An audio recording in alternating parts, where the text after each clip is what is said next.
Director വിളിച്ചിട്ട് വന്ന് അഭിനയിക്കുന്നു പറയുന്ന രണ്ടാമത്തെ സിനിമ.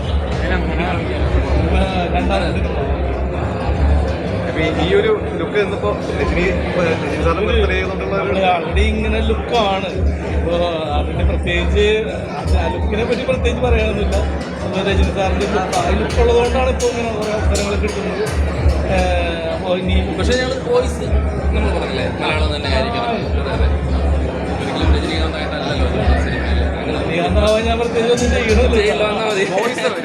വോയിസ് എന്നോട് ചില ആളുകൾ എന്നെ കുറേ ഫംഗ്ഷനുകൾ വിളിക്കാറുണ്ട്. അപ്പോൾ ഞാൻ മിക്കതും ഒഴിവാക്കുകയാണ് ചെയ്യുന്നത്. കാരണം നമ്മൾ ചെല്ലുമ്പോൾ അവർക്ക് നമ്മളെ വോയിസ് കേൾക്കണം. അപ്പോൾ നമുക്ക് ടെൻഷനാണ്. നമുക്കത് ഇല്ലാത്ത കാര്യങ്ങൾ പറയാൻ ചെയ്യാറുണ്ടോ?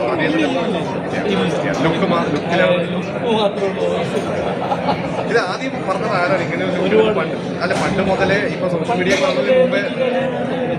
ലുക്ക് ഉണ്ട്. ഇപ്പോൾ നമ്മുടെ പിള്ളേർ വലുതായി വരുമ്പോൾ കളിയൊക്കെ വിളിക്കും പടയപ്പ ഭാഷ ഇങ്ങനെ മാറി പിന്നെ ഞാനും രജനി സാർ ഒരു ടൈം എത്തിക്കുമ്പോൾ ഏകദേശം ആ ഒരു ഇതിലേക്ക് വന്നു. രജനി സാറിൻ്റെ സ്റ്റൈലും എൻ്റെ ഇതും കൂടി ലാസ്റ്റൊക്കെ ആയപ്പോൾ കുറച്ച് ഇതിലേക്ക് വന്നു. അപ്പോൾ പിന്നെ വീണ്ടും ഞാൻ കുറച്ച് വീഡിയോസൊക്കെ ചെയ്യുന്ന ഒരാളാണ്. ആ രീതിയിലൊക്കെ എന്നെ വിളിക്കുന്നത്. ഇങ്ങനത്തെ അല്ല ഞാനും ഉറപ്പായിട്ട് റീൽസുകൾ കാണും. നമുക്ക് രാജേഷിനെ പരിചയമൊന്നുമില്ലായിരുന്നു. അപ്പോൾ നമ്മൾ സിനിമ ഇങ്ങനെ ചെയ്യുന്ന സമയത്ത് ഓക്കെ റീൽസ് കാണും. അപ്പോൾ വീട്ടിലെ വൈഫാണ് പറയുന്നത് റീൽസ് എല്ലാം നല്ല ഇഷ്ടമാണ്. അങ്ങനെയാണ് രാജേഷിനെ ഞാൻ ഇൻസ്റ്റ വഴിയാണ് മെസ്സേജ് അയക്കുന്നത് ആദ്യമായിട്ട്. ചേട്ടൻ സംഭവമുണ്ട്, ചേട്ടൻ നമ്പർ തരും. അപ്പോൾ തന്നെ നമ്പർ കിട്ടിയിട്ടുണ്ടായിരുന്നു. വിളിച്ച് പറഞ്ഞു ചേട്ടാ ചെറിയൊരു സംഭവമാണ് ഈ ഫിഗർ തന്നെ വേണം.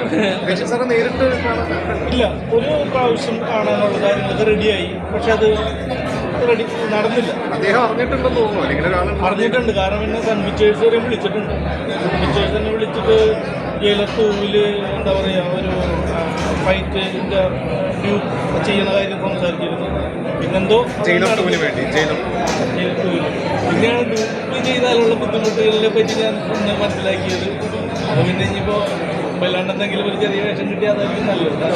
ഗ്രൂപ്പായി കഴിഞ്ഞാൽ പിന്നെ നമുക്ക് പിന്നെ ഒരിക്കലും മുമ്പോട്ട് വരാൻ പറ്റില്ല എന്നാണ് വിവരമുള്ളവർ പറയുന്നത്. അപ്പോൾ ഗ്രൂപ്പ് അല്ലെങ്കിൽ ചെറിയ വേഷം കിട്ടിയാലും നമ്മൾ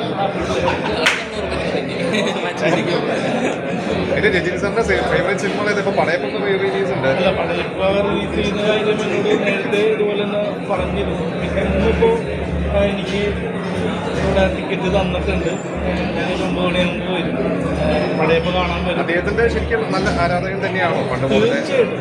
ഇപ്പോൾ എന്താ പറയുക വളരെ നേരത്തെ മുതൽ ഇപ്പോൾ എന്താ പറയുക എല്ലാവരും ഭാഷ പടയപ്പ ഇങ്ങനെയൊക്കെ വന്നേക്കുമ്പോഴല്ലേ പണ്ട് മുതൽ സ്കൂളിൽ പഠിക്കുമ്പോൾ മുതൽ രജനി സാറിൻ്റെ എല്ലാ സിനിമയും കാണും. നാട്ടിലൊരു നല്ലവൻ അങ്ങനെയൊക്കെ പറഞ്ഞിട്ട് കുറേ എന്താ പറയുക കുറേ സിനിമ അങ്ങനെ ഞാൻ നോർത്ത് പറവൂരാണ്. പക്ഷെ അബ്ബാസിലും അവിടെ പ്രഭുത്തിലൊക്കെ സിനിമ വരുമ്പോൾ അത്